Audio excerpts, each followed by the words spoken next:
Welcome back. This is Still Depressed, and we're reaching you live from the nation's capital, Abuja. We've now been joined by our guest, Engineer Toba Owujaye, who's a public affairs analyst. You're welcome to the studio. Good morning. Good morning. Merry Christmas. Thanks Merry for joining Christmas us. to you too. Happy Boxing Day. Yeah. I hope you came with boxes, Joe. I came with box. No, not that kind of that's box. not We the mean box. the box, The the box real gift. box, Okay, you know. okay.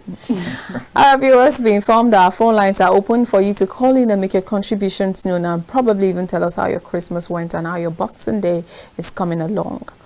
Talking about how Christmas went, on almost all of the headlines, we have Black Christmas in Plateau State. Almost all of the headline has it.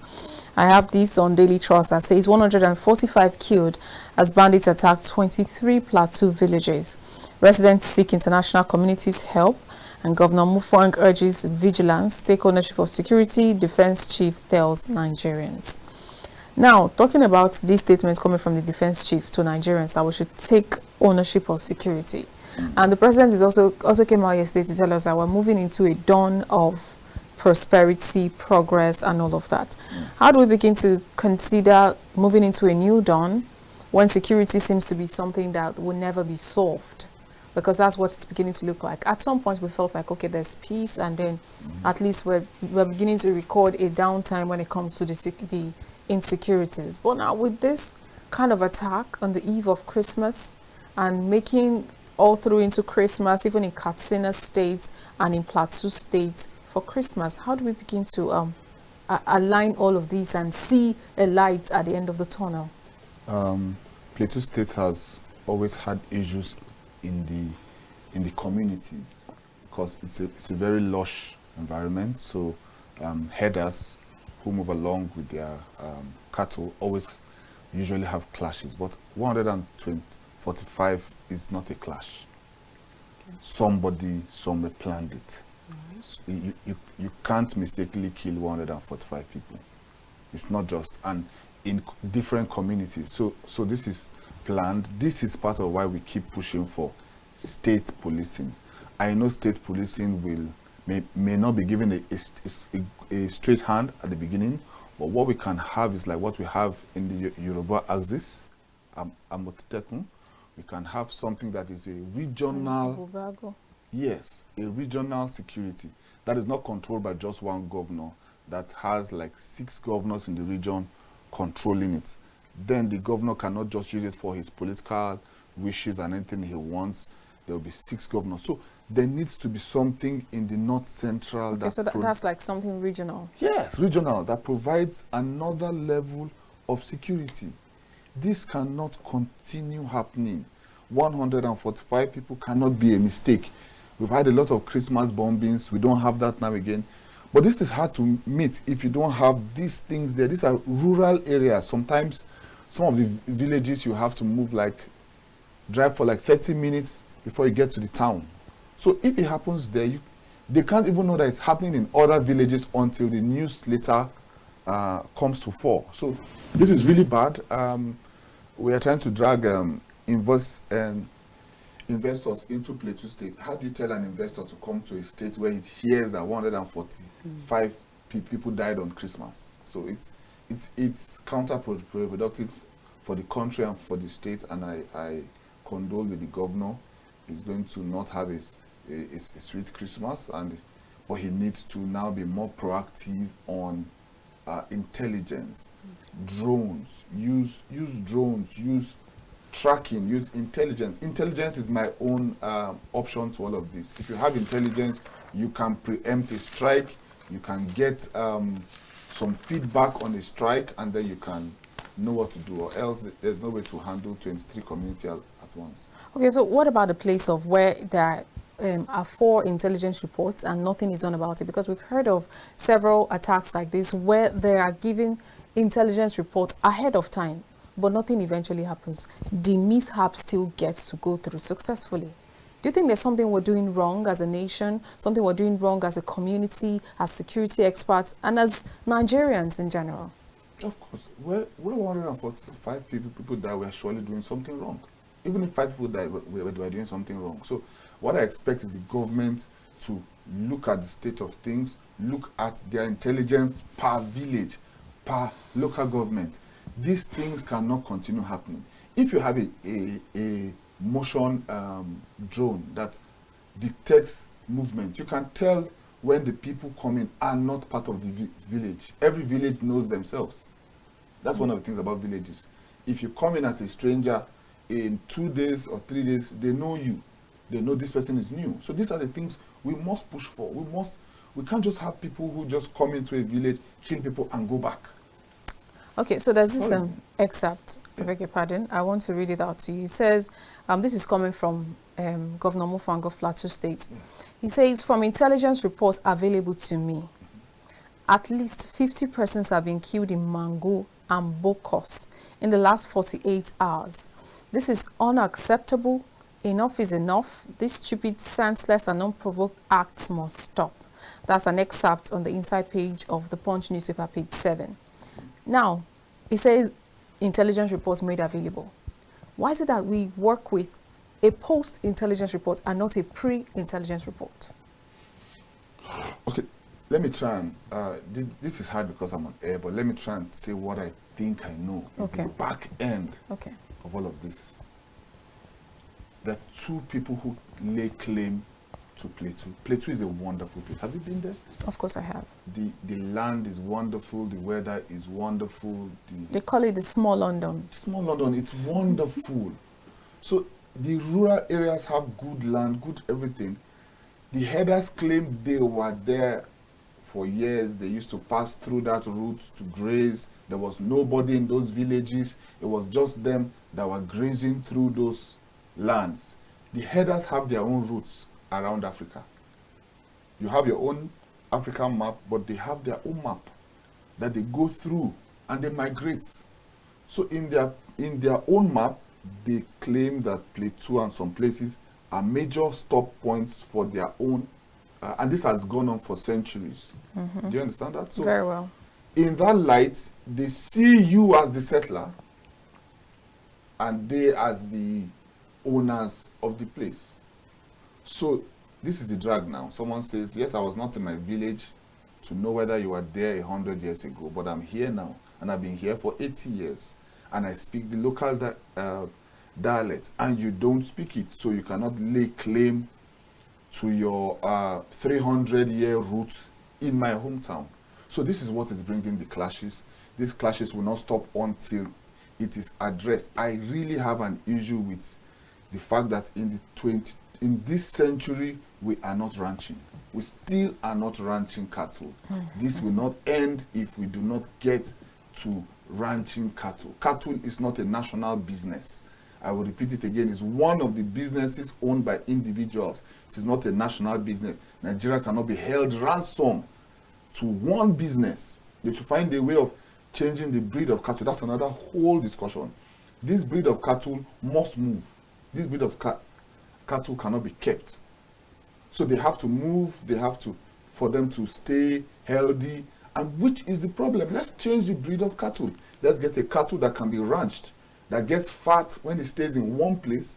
It's the same beef. We don't need to taste a different beef.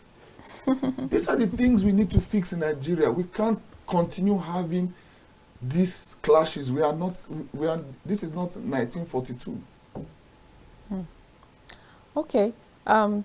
Because we're still talking about this attack in Plateau State, there's also a statement that came from Bishop Matthew Kuka that says, you have no excuse to fail, Kuka tells Tinubu.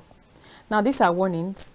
Well, maybe not warnings, maybe advices, so to say. These are advices that are being melted out to the president. And in the last 7 months, looking at security challenges we've had, how do you think he has fared in the last 7 months? I think he has done very well.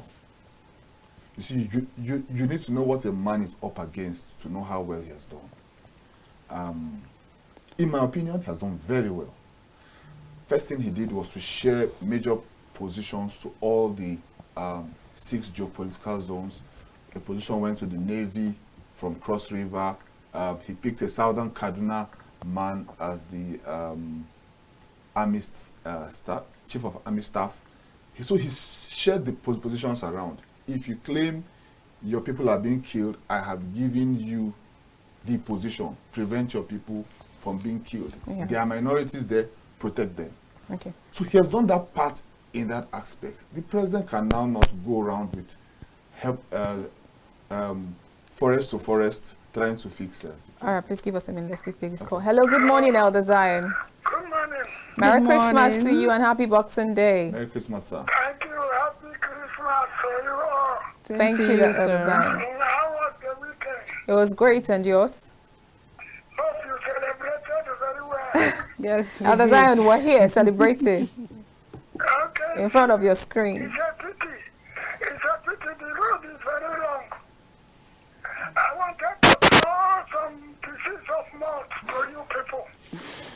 But my hands cannot reach. It's absolutely fine, Elder Zion. Thank you so much. For even thinking to do it is a lot already. Thank you. Amen. So please join the conversation. Okay. You see, insecurity in Plateau State is getting worse. It's getting worse. Just few days, that was Saturday or so. Or yesterday morning, early morning, some villagers were attacked. And even some pastors, even our major pastor, was killed. More than 20 persons lost their lives. And the one striking thing in it is that the military post is just very close to those places. They're not far. And nobody came out. Nobody asked to the finished all their attacks and went unchallenged. You see, I don't know where we are going. I don't know where we are going. When you start to ask yourself, is government actually not aware of this? Are their hands in this thing? Before Buhari left, they told Nigeria that they have 400 persons, Nigerians, who are sponsoring banditry. Nigerian asked them to tell us their names and to prosecute them. Buhari refused. He went out. This government, we thought they will reverse that action and arrest those people. Imagine my sister, a nation that about 400 persons, not mean people, big people, are sponsoring insecurity. How do you think that that nation will survive? So the government should rise up. National Security Advisor, Ministers of Defense, everybody that's in charge of defense and the exclude Nigeria. After all, the Constitution says the primary objective of government is to secure the life and property of the people. Absolutely. That is the priority of government before you build road, before you talk of education, before you talk of electricity. The lives of people must be secured. Any government that is failing on this should ask itself a great question. I thank you. I bless Nigeria. Nigeria must survive. But Absolutely. Nigeria must weather this storm. They must weather this storm.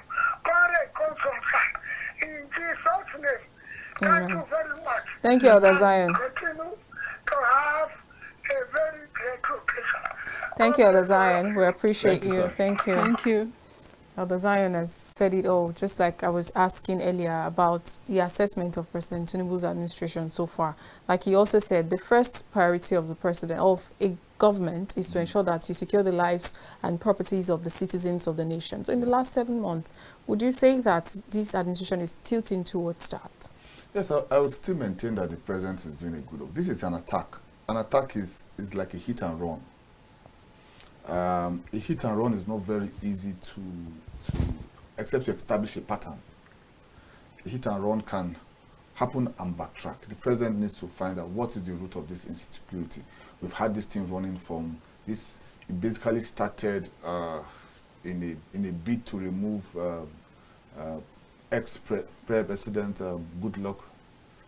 Back then was a northern agitation, and you see that is why you must carry. That's why I mentioned inclusion. Whenever people don't feel included, whenever they feel the scale of justice is tilted, against them, you would see all of these uprisings, and you can't kill all of them. That's true. So it's better to find a way to settle. You can't kill 1 million people. So you find a way to settle. You find a way to do the things that you need to do with them, to get them functional, to get them working, to get them talking to each other. These are human beings who want to eat. But if they are not careful, you see them start having these constant clashes. We must, for me, long term, we have to go to ranching. We cannot continue this cows moving ahead. And the people who own these cows, they are also afraid. Because it's a new thing for them. These cows have been moving for centuries. So you want to now suggest another type of cows that are not moving, give them a sample. Bring in those cows. Ranch it. Let them see it ranched. Let them see that they can make more money ranching cows than traveling with cows. And once you do that, see, it's all about the money. Let's not move from there. It's all about the money. If I see that if I ranch a cow, I make 3 million. And if I move around with it, I make 2 million. Then I'm going to start ranching. So we need to change this. The farmers can't move their farms, but the cows can move from going to their farms. These things have to end. These things have to end. The president, the security teams need to be proactive on this. But this is more a fixing a policy and business thing. The clash is just the outshoot of all of that. All right, let's move away from the insecurity issues in Nigeria. Yes, it's dampening on like Christmas. seriously, and talk about the cash crunch. That's the scarcity of cash that is almost affecting, Nigerians. Most Nigerians were like complaining that they couldn't celebrate the Christmas due to scarcity of cash. And if I vividly recall, the CBN, that's the Apex Bank, said that both the old Naira notes and the new Naira notes remains legal tender. Yes. That is, there is no deadline. So what exactly is the reason behind this cash scarcity?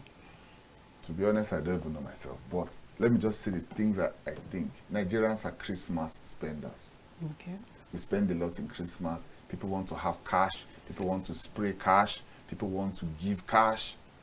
So we're Christmas spending people. There are people who make their whole money in the year and then spend it in Christmas and then go back and start again from January. So we spend a lot in Christmas. Our spending is usually very high. So a lot of people must have stacked cash, put cash into businesses, kept back physical cash. All of these things are the reasons why you have that cash. And then a few people will have still thought maybe January the old cash won't be usable, but the government has did well to be able to allay all fears. What about the angles of maybe the government trying to control inflation because of festivity? Yeah, but yes, it's sometimes when they control the money in circulation, they are able to handle inflation. Yes, it could be a play, but I would call that wise right now, because just allow people to enjoy their Christmas. Let them spend the money. If they are spending it, they are not spending it abroad. They are spending it here. It's moving from one pocket to another. So allow them spend and let them move. Okay, so let's go to River State. There's been a lot happening in River State, and I'm sure you are aware to some extent of what's going on. Talking about Fubara and Wike's I don't know, should I call it a family feud or something? But let me just call it the feud between Wike and Fubara. There's a headline on the Punch that says PDP films as Fubara defends Tinubu over peace deal. Now, we saw Governor Fubara saying that the peace deal is not as bad as people are making it sound. The one that he got at Aso Rock is not as bad as people are making it sound. And do not also forget that he had said it sometimes last week that there's no price he wouldn't pay for peace to reign. Now, what do you make of this? Do you think it's a situation where the president should have intervened in this, or should he have just let it slide and just let them have their thing?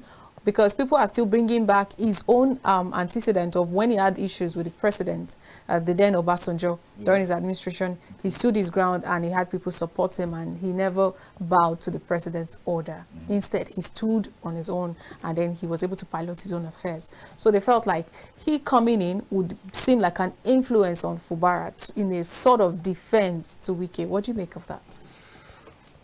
This is a very tough one because I'm close with both. I'm a bit close with both of them.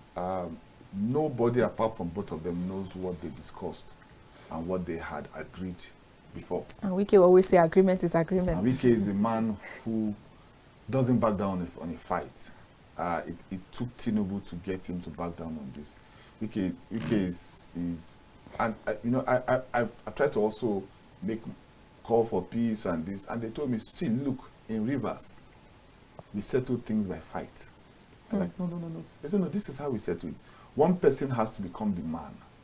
We fight to settle a matter, and whoever wins, the other person goes and hides. And the other person now takes, it's like a lion's Nat Geo. When the old lion fights with the new lion, if the old lion wins, he stays. The old lion is that what loses. we would say happened between Wike and Amechi? Yes, that's normal Rivers. Okay. You fight it out, and when you beat the other person goes to rest. Okay. So, but this now started having tribal connotations, and then the whole coastline of our country has Ijaw people. The whole coastline across river states, Delta, Bayelsa, and that is where we go for our offshores, and that is where you have most of the bunkering and issues. So it started becoming a tribal issue, and most of Edwin Clark had warned, Asari Dokubo had also warned that this will become a full, you won't see any revenue from oil. And Tinubu has to be careful about that. So if our whole revenue now goes because of fights, he should now wait till the thing is so bad and we cannot get fuel, the country cannot fund his budget. He should wait till all of that plays out before he will now come in as the president. No. He's like, we need this revenue flowing. We need peace in the state. Sim, what do you want? Wike, what do you want? Yes, the deal was tilted towards Wike, obviously. But Sim knows why he's making this play. Part of what I know, or I think, is that Sim wants the Supreme Court case on his head to end January 18th. Okay. When that happens, we will now know if this matter is over or not. For now, everybody's playing wise, everybody's playing smart. If he's kicked out by Supreme Court, what does he do? If he's impeached, what happens? If there's a clash in the state and the president declares a state of emergency and takes over the state, what does he do? So these are all the things Sim is looking at, and he has to be careful. Yes, he knows the people are behind him, but he needs to know if the law is behind him. He needs to know if the federal is behind him. And then most importantly, you don't want to be kicked out. If you are kicked out by any of these things I mentioned, impeachment or state of emergency, you are gone. You're gone. So he's, in my opinion, he has done the right thing so far. Fubara said implementation of Tinubu's resolution, not at detriment of my freedom. Now my question is, the peace pact that was signed, yes. Do you think Fubara signed it under duress? You asking me personally? No, what's your opinion on the peace? He didn't sign it under duress. Sim pushed for that deal. See, people don't politics is different from agitation. You have to look at where you are. I'm telling you that a governor can be impeached. That same governor can be removed from in the Supreme Court. You can have a complete crisis. And then he looks at the deal. Of course, there must be a part in that deal that is not on that paper. You understand? Mm-hmm. Which may have been that you will not be impeached. You complete your tenure. And probably run for another. No, they're not going to offer you I'm just saying. Yeah, they won't even offer you that. So he the has ones that at, are not on documents are usually the ones that, he has looked at it, and then you now have 26 lawmakers against your lawmakers are your. Yes, are your, I was going to ask about those 27 supposed lawmakers that Yes. defected. Yeah. Now, what is the political implication when lawmakers deflect from one party to the other, but whilst you came in under the mantra of this particular party? Yes. And now they've declared their seats empty. What's the political implication of that? Like I said, I don't believe this is the complete peace deal yet. I think SIM is just playing for Supreme Court's date to pass, and then we'll see. You come back to remind me that I said that. I think he's just playing to, because I think he's playing safe. But of course, 27 and you have just 6. It's scary. Lawmakers are the people that have the president by the neck. The governor, I mean, because they approve your bills, they are your control, they are your check. The backbone. Yes, now you have 18 commissioners, 11 had the effrontery to resign. You don't have most of your lawmakers. Your House of Reps are not with you, just one of them. Your senators are also not with you. You just have the people with you. The people are not law. The people will be with you, but if things happen and you are removed, after 6 months, the people will calm down. Do you think there's an error with the elective and appointive positions? With the process or? Yes.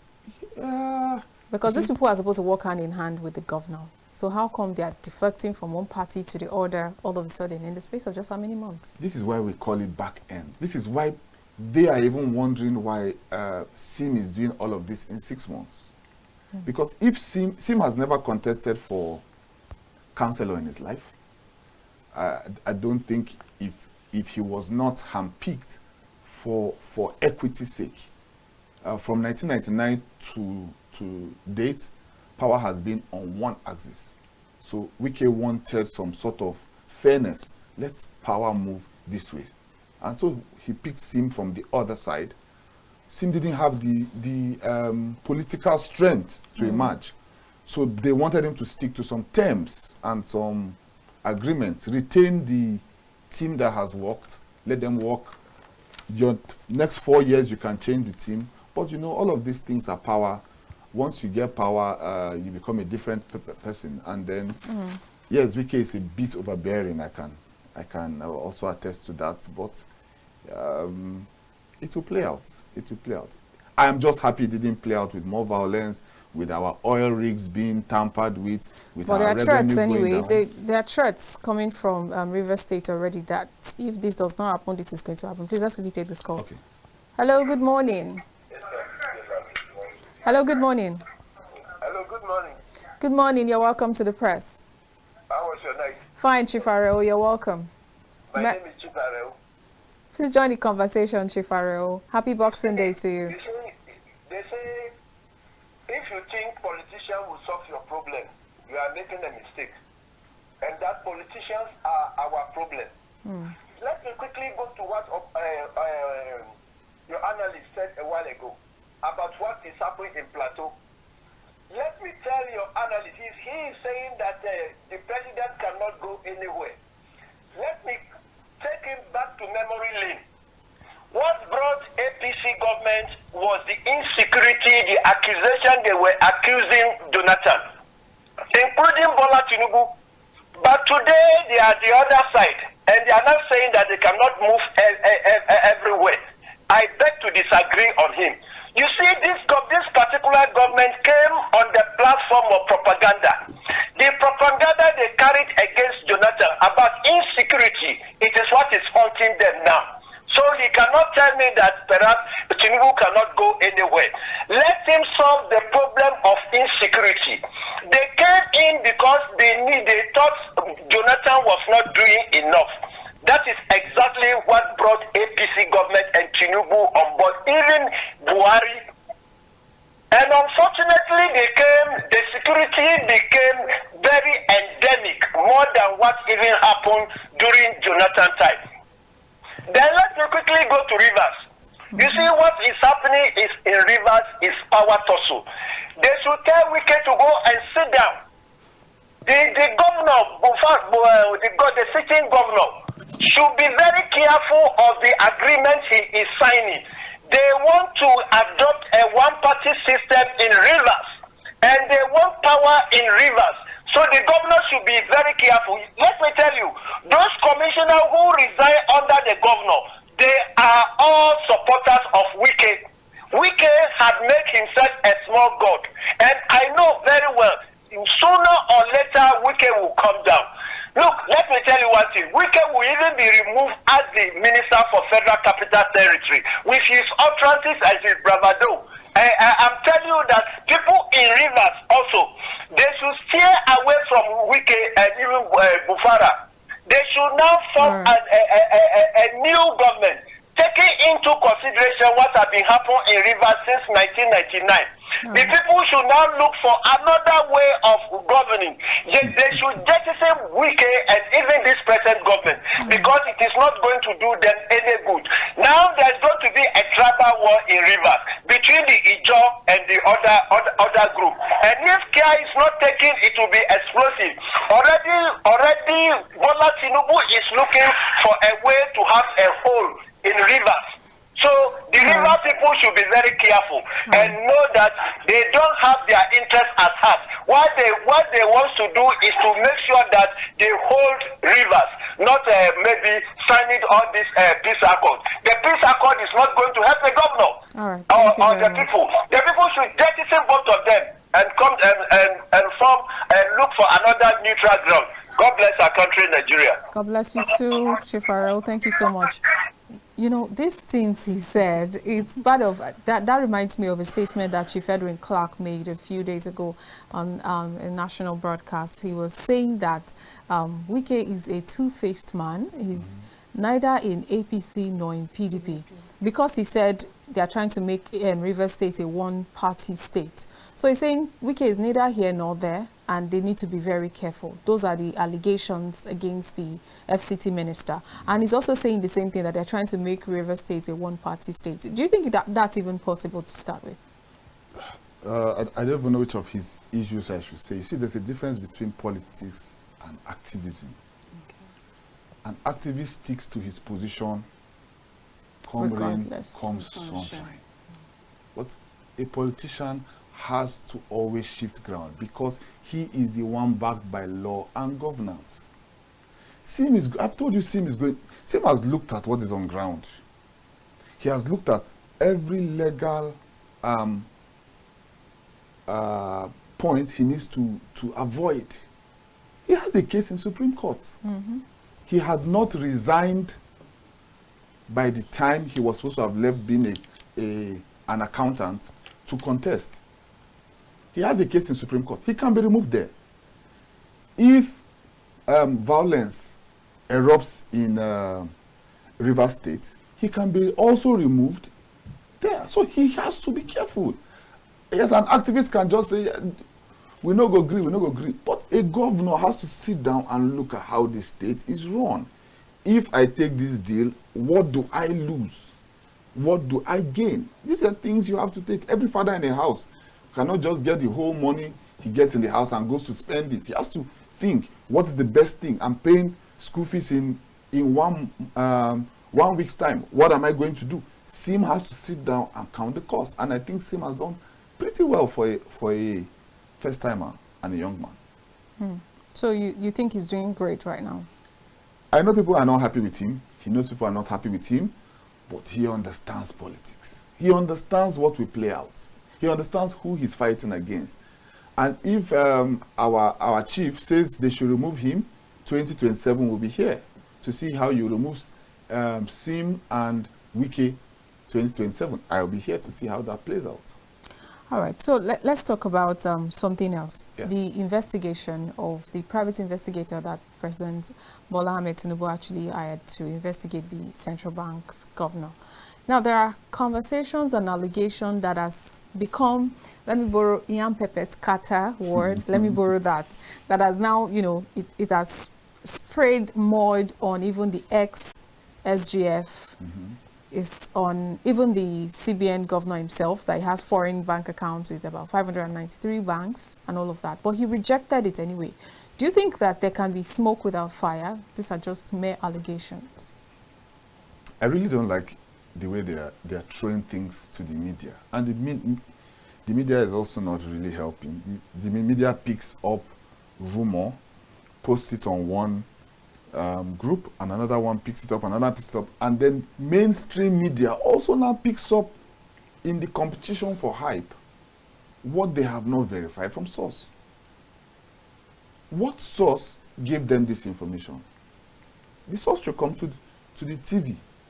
That officer who said this and made this investigation should come to a live broadcast. But I think that's why we are always allowed to bring in analysts to dig deeper into some of these headlines that we find. We cannot allow this slide that people would use quasi methods to release information into social media.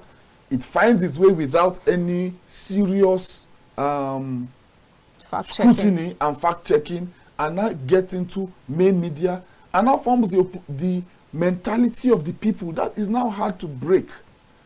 I know that there have been investigations, there have been ongoing investigations. They should bring it out. We shouldn't keep dancing left and right. If they want to bring up, he should come to the TV, state this is the matter. Address us. We are waiting for news directly from you. Don't let us hear from third parties. Speak to us straight. All right, thank you very much. Our time is fast spent. I didn't even realize our time is gone until we got notified. Thank you so much, Engineer Toba Owojayi. We really appreciate you for your time today. Happy New Year. We wish you the same.